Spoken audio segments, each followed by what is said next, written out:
Frédéric. Bonjour Emmanuel. Alors vous nous racontez aujourd'hui dans les circuits courts l'histoire d'une ferme qui remonte à 7 générations. C'est ça, au départ la ferme familiale est une exploitation en polyculture avec des vaches, des céréales, des noyers et quelques vignes.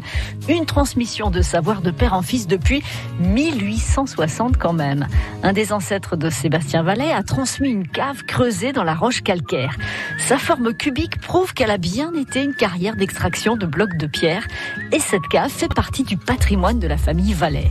En 1982, Serge Vallet, le père de Sébastien, abandonne la production de lait pour replanter des vignes.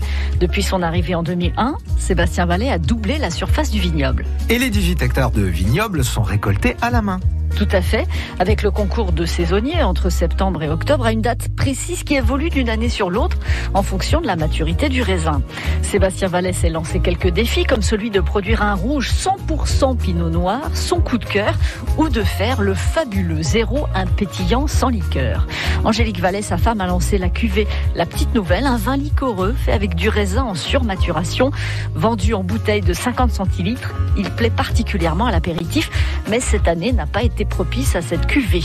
Par contre, 2021 est une année importante car c'est le premier millésime en bio pour le domaine Vallet S.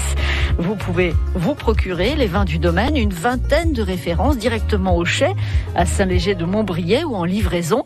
Et ces vins sont aussi à la carte de restaurants du Poitou, de l'Anjou, de la Touraine et à Paris. Et donc le domaine Vallet S sera présent dimanche 19 décembre au marché de producteurs de la ferme Grénélis à Plaine et Vallée. Et le vin est bien sûr à consommer avec modération.